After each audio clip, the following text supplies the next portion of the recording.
Hello everyone, आप सभी का अपने यूट्यूब चैनल पर बहुत बहुत स्वागत है। इसमें हम अपने सोलर सिस्टम के बारे में पढ़ेंगे। चलिए शुरू करते हैं वीडियो।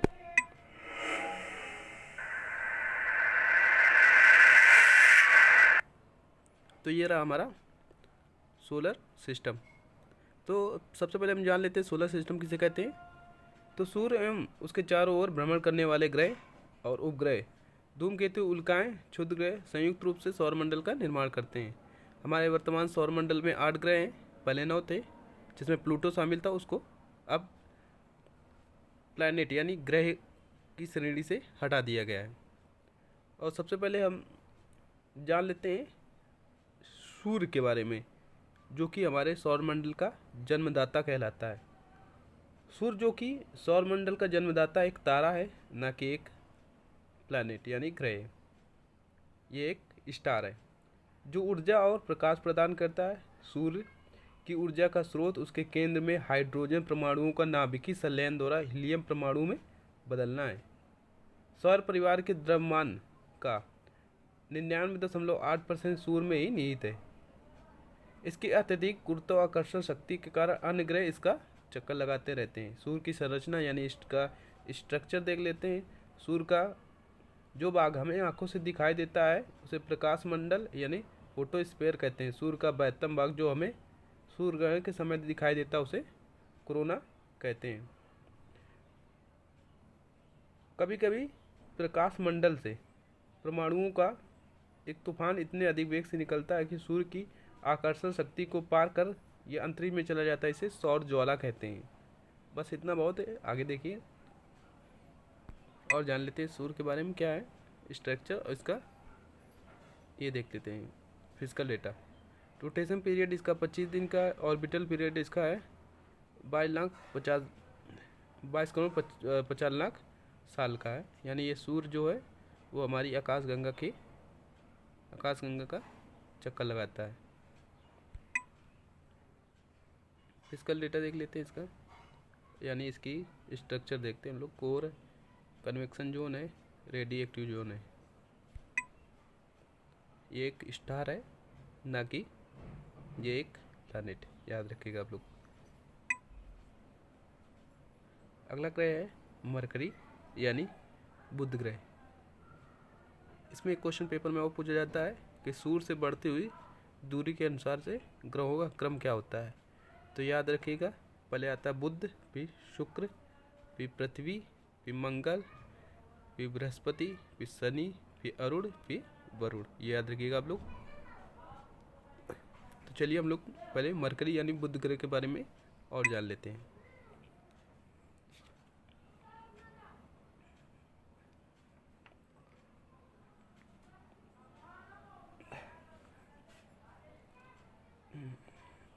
तो देख लेते हैं इसका फिजिकल डेटा क्या है।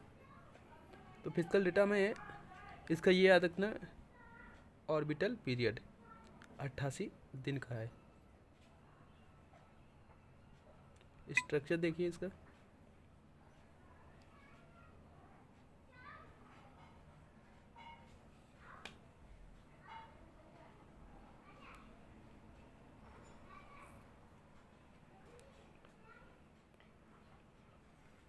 इसके बारे में थोड़ा और जान लेते हैं। बुध जो है सूर्य का सबसे निकटतम तथा सौर मंडल का सबसे छोटा ग्रह है। ये बुध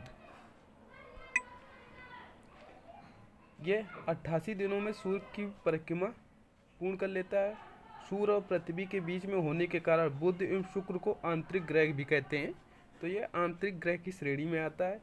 वायुमंडल के अभाव के कारण बुध पर जीवन संभव नहीं, यानी यहाँ पर एटमॉस्फेयर नहीं पाया जाता है, क्योंकि यहाँ दिन अति गर्म व रातें बर्फीली होती है। इसका तापांतर सभी ग्रहों में सबसे अधिक है। ये भी याद रखना है कि इसका तापांतर सभी ग्रहों में सबसे अधिक है और सूर्य से सबसे पास का ग्रह है ये।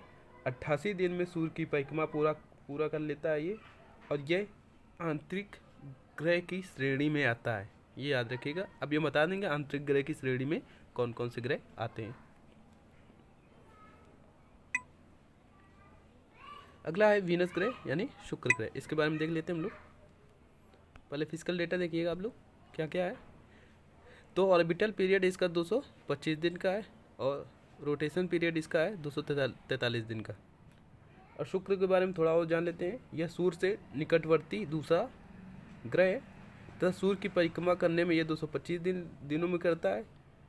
और यह ग्रहों की समान दिशा के विपरीत, यानी ये देखो लिखा है विपरीत है, सूर्य की पूर्व से पश्चिम की दिशा में भ्रमण करता है, यानी परिक्रमा करता है। ये याद रखिएगा, ये ग्रहों की समान दिशा के विपरीत दो ग्रह होते हैं। अभी बताएंगे। एक और ग्रह ये शुक्र है, ये पूर्व से पश्चिम की ओर परिक्रमा करता है। पूर्व से पश्चिम की ओर, पूर्व से पश्चिम की ओर आप लोग दिशा देखिए कैसी होगी। ये होता है नॉर्थ, ये साउथ, ये होता है ईस्ट, और ये होता है वेस्ट, यानी पश्चिम। तो ये जो है ये इस प्रकार से परिक्रमा करता है, ईस्ट से वेस्ट की ओर। ये याद रखिएगा। शुक्र जो है वो जो परिक्रमा करता है वो ईस्ट टू वेस्ट की ओर करता है। ये ग्रहों की समान दिशा के विपरीत सूर्य की पूर्व से पश्चिम दिशा में परिक्रमा करता है। ये पृथ्वी के सर्वाधिक निकट है। ये भी याद रखना कि पृथ्वी के सर्वाधिक निकट वाला ग्रह कौन सा है, तो वो है शुक्र, जो सूर्य व चंद्रमा के बाद सबसे चमकीला दिखाई पड़ता है। सूर्य व चंद्रमा के बाद सबसे चमकीला ग्रह है ये। इसे इवनिंग स्टार यानी तथा भोर का तारा यानी मॉर्निंग स्टार भी कहते हैं, क्योंकि ये शाम को पश्चिम में तथा सुबह पूर्व दिशा में दिखाई देता है। आकार व द्रव्यमान में पृथ्वी से थोड़ा ही कम होने के कारण इसे पृथ्वी की जुड़वा बहन भी कहते हैं। शुक्र के वायुमंडल में कार्बन डाइऑक्साइड की जो मात्रा है वो 90 से 95% तक होती है। ये भी याद रखिएगा आप लोग। तो इसे क्या क्या कहते हैं? सांझ का तारा, आप लोग लिख लीजिए इवनिंग स्टार या मॉर्निंग स्टार भी कहते हैं। इवनिंग स्टार या मॉर्निंग स्टार कहते हैं, और ये इसे पृथ्वी की जुड़वा बहन कहते हैं। ये याद रखिएगा आप लोग। अगला ग्रह देखते हैं हम लोग।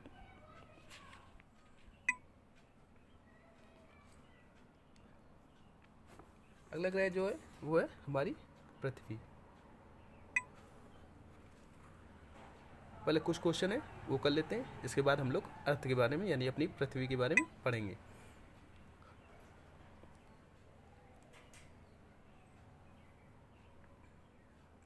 तो देखिए, हाउ मैनी डिग्रीज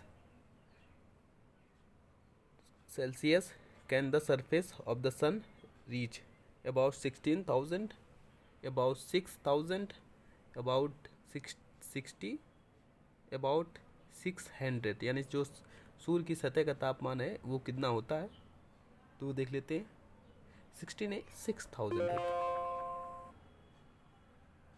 अगला क्वेश्चन है, on which planet does a day last longer than a year? तो इसका आंसर होगा on which planet does a day last longer than a year.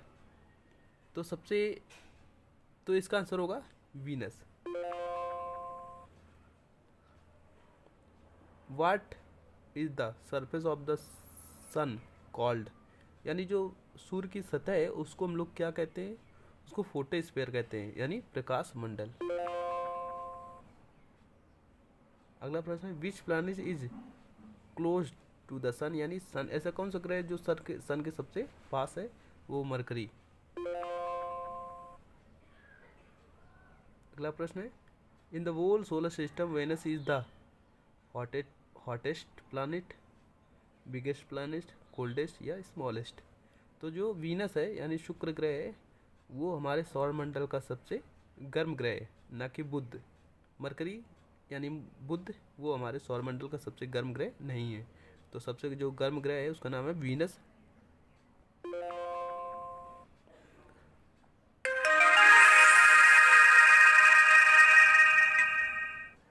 चलिए अब हम लोग अपने अर्थ के बारे में देख लेते हैं। क्या है अर्थ, इसके बारे में थोड़ा जान लेते हैं। तो यह सूर्य से दूरी के क्रम में तीसरा ग्रह है हमारी अर्थ, तथा सभी ग्रहों में आकार की दृष्टि से ये पांचवा ग्रह है। ठीक, आकार के बारे में अभी हम बताएंगे। ये शुक्र और मंगल ग्रह के बीच में स्थित है। ये याद रखिएगा, ये किन दो ग्रह, हमारी जो पृथ्वी है वो किन दो ग्रहों के बीच में स्थित है?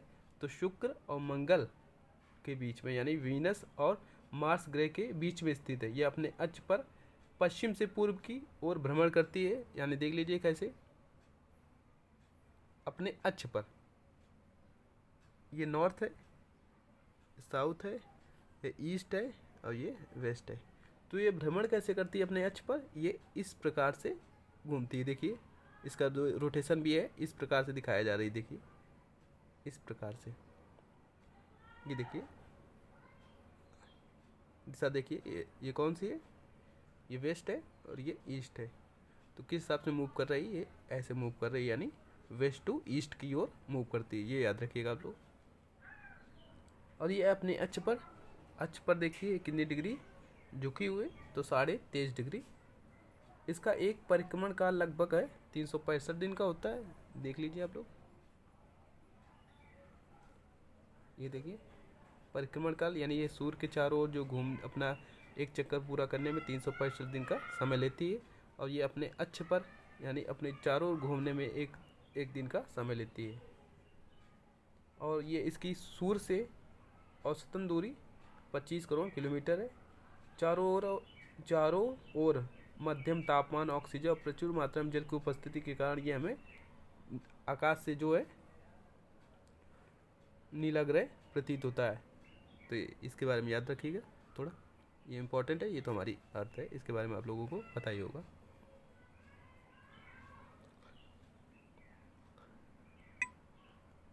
स्ट्रक्चर देख लीजिए इसका, मेंटल कोर क्रस्ट। आगे बढ़ते हैं हम लोग। अब इसके बाद हम लोग इसके एकमात्र प्राकृतिक उपग्रह, यानी हमारी पृथ्वी का एकमात्र प्राकृतिक उपग्रह, उसका नाम है मून यानी चंद्रमा, उसके बारे में पढ़ लेते हैं। प्राकृतिक उपग्रह से इसलिए कहते हैं क्योंकि माना जाता है कि इसका जो निर्माण है वो पृथ्वी के द्वारा ही कहीं ना कहीं हुआ है।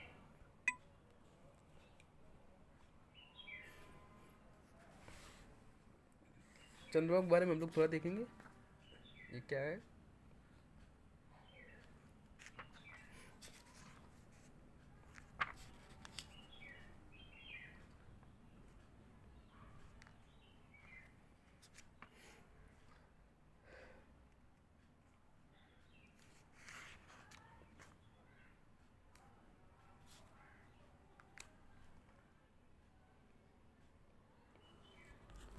तो पढ़ते हैं, चलिए शुरू करते हैं।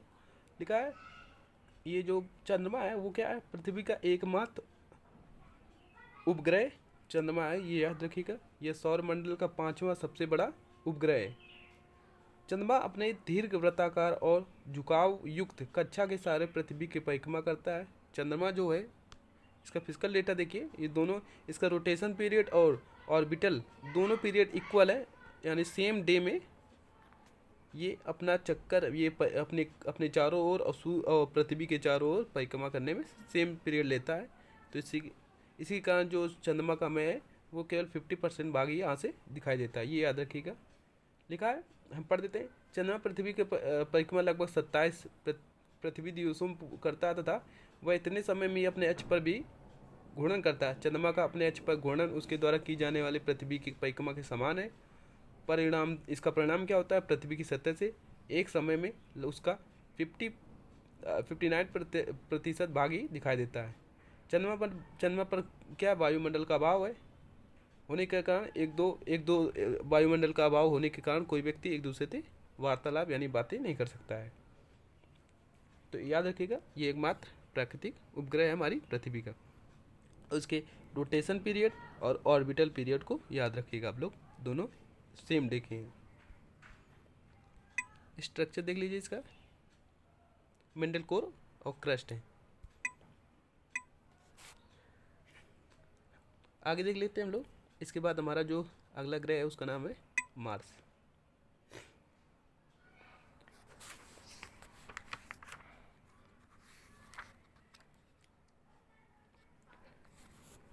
मार्स के बारे में पढ़ लेते हैं हम लोग, क्या है ये, क्या कहता है, यह सूर्य से दूरी के क्रम में पृथ्वी के बाद चौथा ग्रह, यानी जो दूरी के अनुसार से ये आता है चौथा ग्रह। सूर्य जो हमारी सूर्य से दूरी के अनुसार से तीसरा ग्रह है।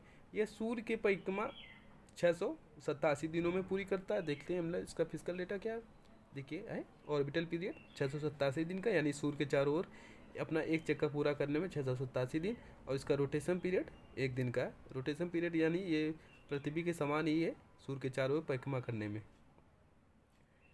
मंगल की सतह लाल होने के कारण इसे लाल ग्रह भी कहते हैं, यानी रेड प्लैनेट। याद रखिएगा, मंगल के लाल दिखने का कारण है इसके चट्टानों में लोहे का ऑक्सीकरण, जंग लगना और धूल कणों की उपस्थिति।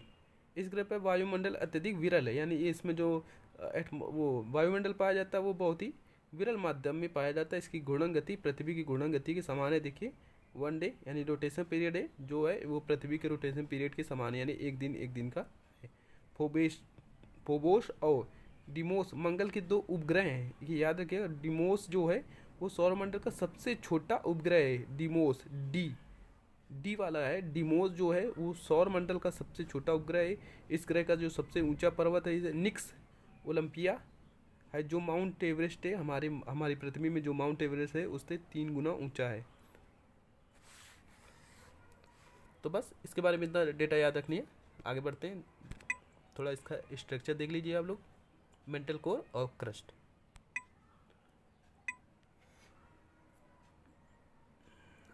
अब इसके बारे में पढ़ लेते हैं हम लोग। ये एस्टेरॉयड बेल्ट है। तो ये पेपर में क्वेश्चन आता है कि जो एस्टेरॉयड बेल्ट है, ये एस्टेरॉयड बेल्ट है वो किन 2 ग्रहों के बीच पाई जाती है। तो ये याद रखिएगा, ये मार्स यानी मंगल और बृहस्पति 2 ग्रहों के बीच एस्टेरॉयड बेल्ट पाई जाती है। और ये भी क्वेश्चन याद रखिएगा कि जो पृथ्वी है वो किन 2 ग्रहों के बीच स्थित है। हमारा जो ग्रह है वो किन 2 ग्रहों के बीच में स्थित है। तो ये मार्स, ये याद रखिएगा, ये वीनस और ये मार्स, इन 2 ग्रहों के बीच हमारा यानी हमारी पृथ्वी स्थित है। शुक्र और मंगल ग्रहों के बीच हमारी पृथ्वी स्थित है। और एस्टेरॉयड जो बेल्ट है वो मंगल और बृहस्पति के बीच स्थित है। अब एस्टेरॉयड बेल्ट ये क्षुद्र ग्रह होते हैं जो मार्स यानी मंगल और बृहस्पति के बीच सूर्य के चारों ओर घूमते रहते हैं, परिक्रमा करते रहते हैं। अब इसके बारे में थोड़ा जान लेते हैं कि रात में जो स्टार होते हैं, जो टूटता हुआ तारा होता है, वो क्या होता है। तो इसके बारे में जान लेते हैं। ये जैसे कोई एस्टेरॉयड है, इसमें से मान लीजिए ये एस्टेरॉयड जो है ये अगर मार्स के पास से गुजरता है तो इसके ग्रेविटेशनल फोर्स के कारण ये मार्स की ओर और आगे बढ़ेगा। और हम जानते हैं कि जो मार्स जो है यानी जो मंगल ग्रह है वह सूर्य के चारों ओर भी परिक्रमा कर रहा है। अगर सूर्य की परिक्रमा के दौरान अगर ये मार्स ग्रह इधर आ जाता है, मान लीजिए यहाँ पर आ जाता है, ये यहाँ पर यहाँ पर आ जाता है, ये मार्स आ जाता है, तो ये जो एस्टेरॉयड है यहाँ पर इसके ग्रेविटेशनल फोर्स के कारण ये आगे ऐसे बढ़ता चला जाएगा। और ये पृथ्वी के जैसे ही वायुमंडल में प्रवेश करेगा तो उसमें फ्रिक्शन यानी इस एस्टेरॉयड में फ्रिक्शन के कारण क्या होता है, उसमें आग लग जाती है। तो ये हमें रात में टूटते हुए तारा जो है उसी को हम लोग इसे कहते हैं टूटता हुआ तारा। जो रात में हमें फ्रिक्शन के कारण उसमें आग लग जाती है, जो हमें चमकदार दिखाई देता है, तो इस चीज़ से हम टूटता हुआ तारा कहते हैं। तो याद रखिएगा ये क्या है।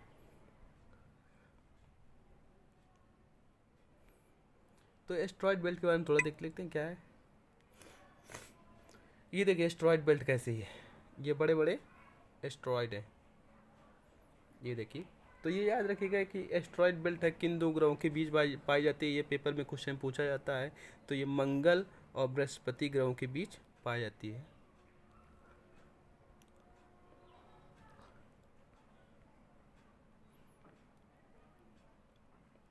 आगे देख लें, अब कुछ क्वेश्चन आएंगे वो कर लेते हैं पहले। इन the solar system which what is the belt dividing the Rocky planets from the gaseous planets made up यानी कि जो गैसी प्लैनेट है, यानी जो सूर्य से दूरी जो प्लैनेट है, वो जो बेल्ट जो एस्टेरॉयड बेल्ट है उस बेल्ट के जो उस साइड है, जैसे शुक्र है, अरे जो पहले बुध है, शुक्र है, पृथ्वी है और मंगल है, ये सब आंतरिक ग्रह आते हैं, ये याद रखिएगा। और इसके जो बाय यानी एस्ट्रॉयड बेल्ट के उस तरफ हैं, यानी मंगल के मंगल के आगे के जो ग्रह हैं सूर्य से बढ़ती हुई दूरी में, वो सब गैसी प्लैनेट आते हैं, उन्हें हम लोग बाह्य ग्रह कहते हैं। तो इसके बारे में क्वेश्चन है, in the solar system what is the belt dividing the rocky planets from the gases planets made of meteoroid, satellite, comets, asteroids. तो हम लोग उसे कहते हैं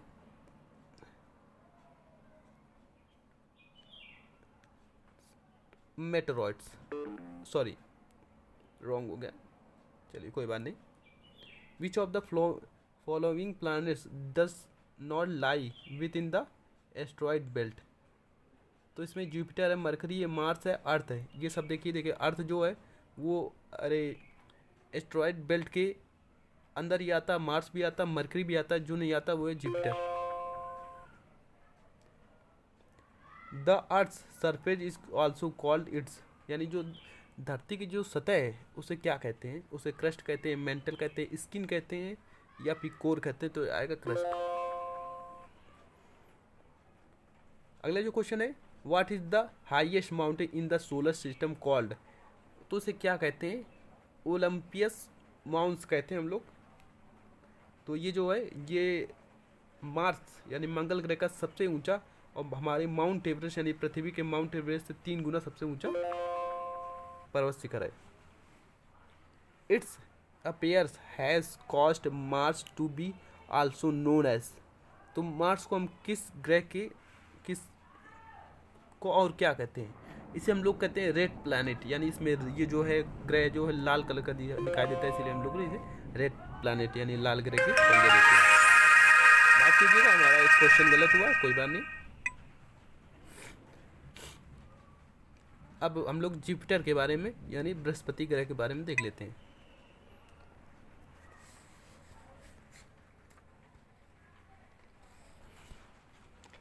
तो हम लोग बृहस्पति पर, यह सौरमंडल का सबसे बड़ा ग्रह है, ये याद रखेगा।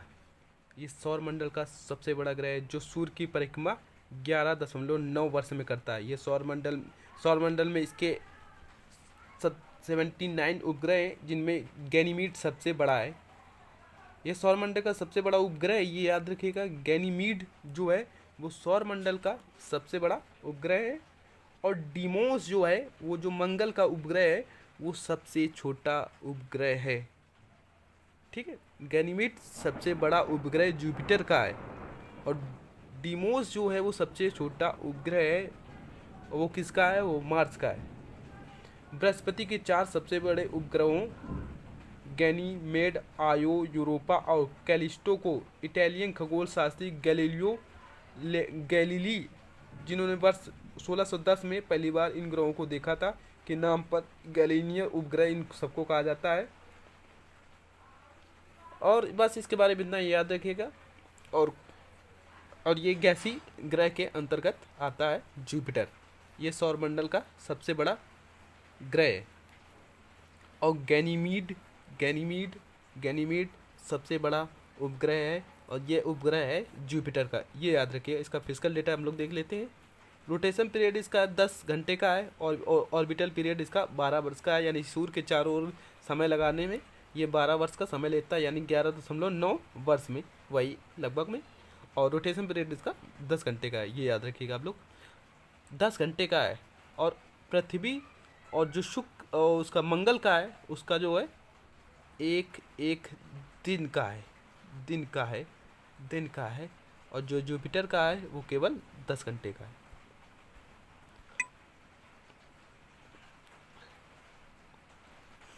Metallic hydrogen mental, liquid hydrogen layer और रॉकी कोर। इसके बाद है सनी यानी स्टोरन। शनि ग्रह के बारे में हम लोग देख लेते हैं। ये आकार में दूसरा सबसे बड़ा ग्रह, यानी हम लोग ऐसे अभी बताएंगे कौन सा ग्रह जो सबसे छोटा है और सबसे बड़ा है, इसके बारे में अभी हम लोग लास्ट में देख लेंगे। ये आकार में दूसरा बड़ा ग्रह है। यह सूर्य की परिक्रमा 29.5 वर्ष में पूरी करता है। इसकी सबसे बड़ी विशेषता यह है या इसके रहस्य इसके मध्य रेखा के चारों ओर पूर्ण विकसित वलयों का होना है। ये वलय है, ये वलय, ये जिनकी संख्या 7 है। ये वलय अत्यंत छोटे छोटे कणों से मिलकर बने होते हैं, जो है सामूहिक रूप से गुरुत्वाकर्षण के कारण इसकी परिक्रमा करते हैं। यानी ये जो है, ये जो इसके चारों घूम रहे हैं, ये इसके ग्रेविटेशनल फोर्स का कमाल है। शनि को गैसों का गोला यानी ग्लोब ऑफ गैसेस या गैलेक्सी समान ग्रह भी कहा जाता है। यह आकाश में यह ग्रह पीले तारे के समान दृष्टिगत होता है। इसके वायुमंडल में भी बृहस्पति की तरह हाइड्रोजन, हीलियम, मीथेन और अमोनिया गैसें मिलती हैं। अब तक इसके 82 उपग्रहों का पता लगाया जा चुका है। टाइटन शनि का सबसे बड़ा उपग्रह जो आकार में बुध ग्रह के लगभग बराबर है। ये याद रखिएगा आप लोग, ऐसा कौन सा उपग्रह है जो आकार में बुध ग्रह के बराबर है, उसका नाम टाइटन है, ये याद रखिएगा। यह सौर मंडल का दूसरा सबसे बड़ा उपग्रह है और जो पहला उपग्रह था वो गैनीमीड जो कि जुपिटर का है, ये याद रखिएगा। बस इसके बारे में ये याद रखिएगा। इसका फिजिकल डेटा हम लोग देख लेते हैं। रोटेशन पीरियड सेम है, लगभग बृहस्पति के समान है, 10 दिन का। और ऑर्बिटल पीरियड है 30 साल का है।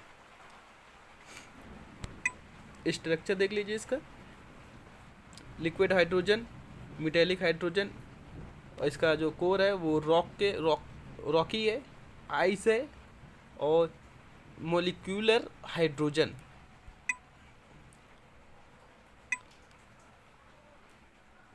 इसके बाद यूरेनस के बारे में हम लोग देख लेते हैं थोड़ा।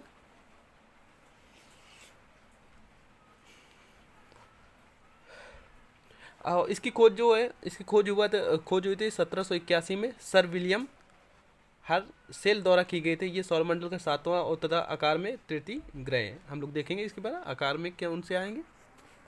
अधिक अच्छी झुकाव होने के कारण इसे लेटा हुआ ग्रह कहते हैं, ये याद रखिएगा। लेटा हुआ ग्रह किसे कहा जाए? अधिक अच्छी झुकाव है, यानी ये देखिए इसका झुकाव देखिए कितना है, देखिए लगभग 100% तक ये झुका हुआ है, इसलिए इसका हम लोग लेटा हुआ ग्रह कहते हैं। यह सूर्य की परिक्रमा 84 वर्षों में पूरा करता है। यह भी शुक्र ग्रह की भांति ही ग्रहों की समान दिशा के विपरीत। अब हम लोग ये याद रखेंगे कौन कौन से ग्रह हैं जो शुक्र के समान, यानी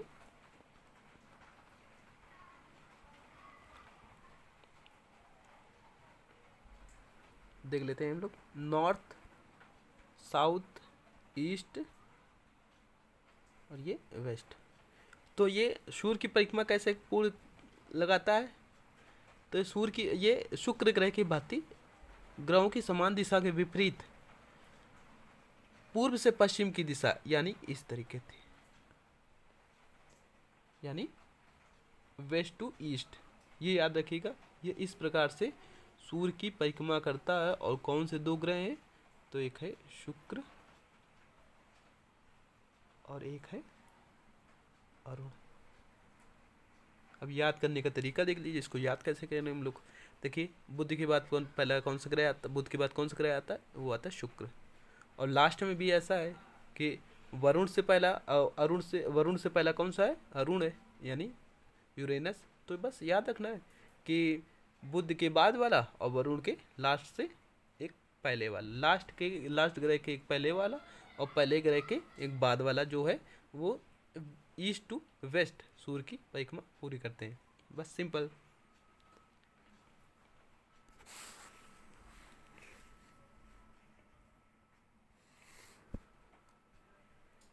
इसका फिजिकल डेटा देख लेते हैं हम लोग। देख लीजिए, रोटेशन पीरियड इसका 27 घंटे का है और ऑर्बिटल पीरियड इसका 10 साल का है।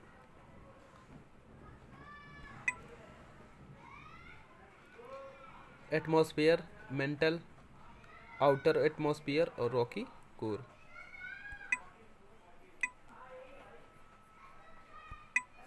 नेपच्यून के बारे में हम लोग देख लेते हैं। देखिए किस प्रकार से गति कर रहा है, ये देखिए इस दिशा में, ये देखिए, ठीक है, ये कैसे गति कर रहा है, ये कर रहा है वेस्ट टू ईस्ट की ओर। इसके जो खगोल शास्त्री हैं जोहान गाले ने इसकी खोज 1846 में की थी। ये ये 165 वर्ष में सूर्य की परिक्रमा करता है। यहाँ का वायुमंडल अति घना है। सौरमंडल का सर्वाधिक ठंडा ग्रह वरुण है, क्योंकि ये सूर्य से सबसे दूरी है, तो ये जरूरी ठंडा होगा, इसमें कोई संदेह नहीं।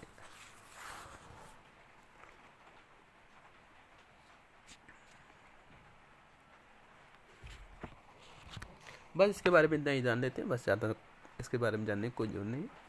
तो देख लेते हैं इसके बारे में थोड़ा।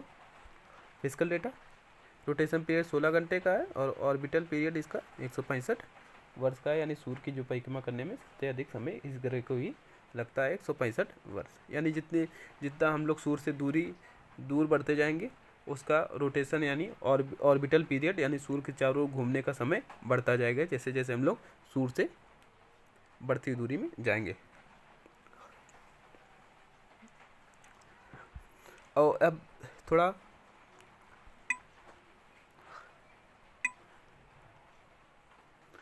कुछ क्वेश्चन कर लेते हैं, देखिए क्या है।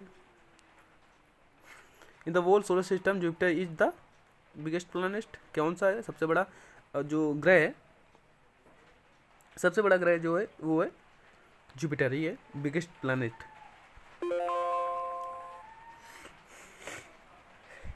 Which of the planet in the solar system is the only one that float in the water. यानी ऐसा कौन सा ग्रह है जो मतलब जल की सतह पर तैर सकता है, तो उसका नाम है, हम लोग उसको कहते हैं शनि है, और उसको हम लोग इंग्लिश में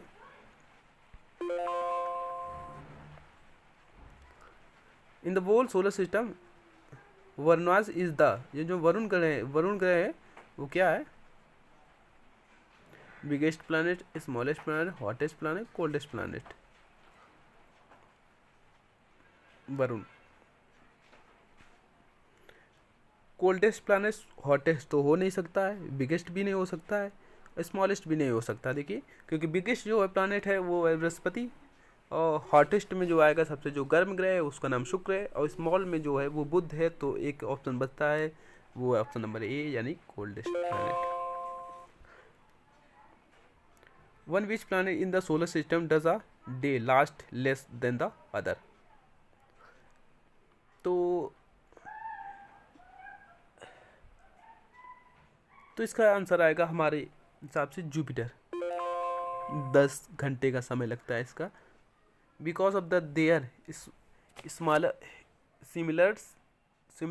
similarities Neptune and Uranus are called twins planet कहते हैं, यानी जुड़वा ग्रह कहते हैं, या ब्रदरली प्लैनेट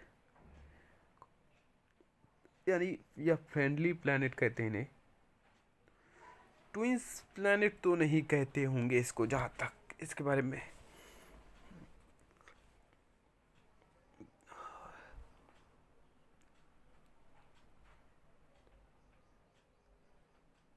हाँ, इसको फ्रेंडली प्लैनेट्स कहते होंगे जहाँ तक मेरा मानना है। देख लेते हैं क्या आंसर। ओ सॉरी, ट्विन प्लैनेट्स। चलिए कोई बात नहीं, एक क्वेश्चन हमारा गलत होता है, कोई बात नहीं। अब इसके बाद हम लोग प्लूटो के बारे में देख लेते हैं। प्लूटो, एक क्वेश्चन हमारा गलत हुआ, कोई बात नहीं। यम या कुबेर, प्लूटो की खोज 1930 में की गई थी। यह सौरमंडल का 9वां सबसे छोटा ग्रह माना जाता था, परंतु 24 अगस्त 2006 में चेक गणराज्य के प्राग में हुए इंटरनेशनल एस्ट्रोनॉमिकल यूनियन यानी IAU के सम्मेलन में वैज्ञानिकों ने इसे ग्रह का दर्जा छीन लिया। सम्मेलन में 75 देश लगभग शामिल हुए थे और 25,000 वैज्ञानिकों ने ग्रह की नई परिभाषा दी। वैज्ञानिकों के अनुसार ऐसा ठोस पिंड जो अपना गुरुत्व करने नासा द्वारा सौर प्रणाली की बाह्य सीमाओं पर अवस्थित बौना ग्रह प्लूटो तथा इसके चंद्रमाओं एवं क्षुद्र ग्रह बहुल क्षेत्र के अध्ययन हेतु कि उन्होंने एक वो भेजा था, ग्रह अन्वेषण किया था। तो उन्होंने पाया कि जो है अपने आज जो ग्रह हैं उनकी बातें व्यवहार नहीं करता, इसलिए इसे 2006 में 24 अगस्त को ग्रह की श्रेणी से यानी प्लैनेट्स की श्रेणी से हटा दिया गया था। बस इसके बारे में बस इतना याद रखिएगा। अब ये हट गया, अब ज़्यादा इंपॉर्टेंट नहीं है, बस इसका डेट याद रखिएगा। ये इसे ग्रह की श्रेणी से कब हटाया गया था, तो 2006 में 24 अगस्त को। तो देख लिए रोटेशन पीरियड है इसका 6 दिन का है, ये तो ये बहुत। और ऑर्बिटल पीरियड है इसका 248 साल का। स्ट्रक्चर देख लीजिए इसका, ice ice atmosphere Rocky cure.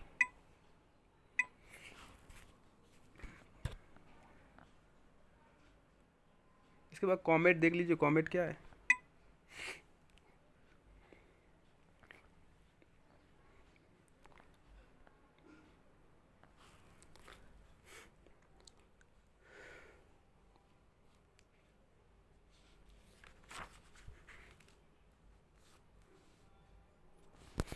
ये है पुच्छल तारे या धूमकेतु इन्हें कहा जाता है, ये याद रखिए कॉमेट के बारे में। ये आकाशीय धूल, बर्फ या हिमानी गैसों के पिंड है जो सूर्य से दूर ठंडे व अंधेरे क्षेत्र में रहते हैं। ये सूर्य के चारों ओर ये लंबी किंतु अनियमित या असकेंद्रित कक्षा में घूमते हैं। अपनी कक्षा में घूमते हुए कई वर्षों के पश्चात जब ये सूर्य के समीप से गुजरता है तो गर्म होकर इसमें गैसों की फुहारे निकलते हैं जो लंबी चमकीली पूंछ के समान प्रतीत होते। कभी कभी ये पूंछ लाखों किलोमीटर लंबी हो जाती है। यह अवस्था में पुच्छल्य तारा बिना पूंछ का होता है। पुच्छल्य तारे के शीर्ष को कोमा कहते हैं और लंबी अवधि का धूमकेतु जो है वो 70 से 90 वर्षों के अंतराल पर दिखाई देता है, जिसे हम लोग हेलियो पुच्छल्य तारा भी कहते हैं। बस ये याद रखिएगा आप लोग, इसके बारे में बस ज़्यादा कोई जानने की जरूरत नहीं है।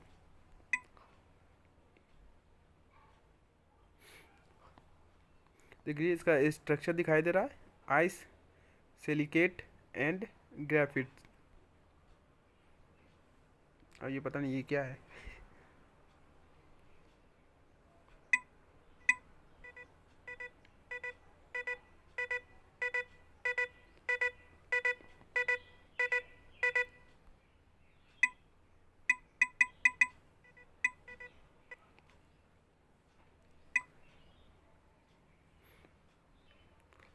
चलिए अब कुछ क्वेश्चन कर लेते हैं।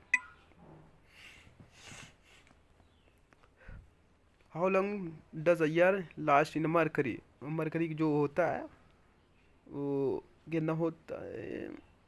How long does a year last on mercury. Mercury देख लेते हैं हम लोग, क्या बताना है मरकरी के बारे में। How long does a year lost on mercury. तो ये सूर्य की जो वो रोटेशन है वो कितने दिन में करता है, वो 88 दिन में पूरी कर लेता है। Which scientist discovered the main satellites of Jupiter. यानी जुपिटर की खोज किसने की थी, तो हमें अभी बताया था ये गैलीलियो ने की थी। यानी सैटेलाइट्स जुपिटर की नहीं, सैटेलाइट यानी उपग्रह, तो वो गैलीलियो ने की थी। In the whole solar system Venus is the biggest planet है या वॉट है, ये तो अभी बताया था हमने क्या है। तो ये कोल्डेस्ट प्लानिट है। On which planet in the solar system does a day last least than the other. तो अभी ये बताया था इसका क्या है, तो ये Jupiter. In the whole solar system Mercury is the, Mercury क्या यानी जो बुध है वो कैसा ग्रह है, तो ये स्मॉलेस्ट यानी सबसे छोटा ग्रह है।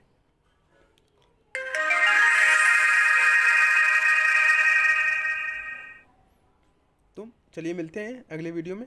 अगर आपको ये वीडियो पसंद आया तो चैनल को लाइक और चैनल को सब्सक्राइब और वीडियो को लाइक करना ना भूलें। धन्यवाद।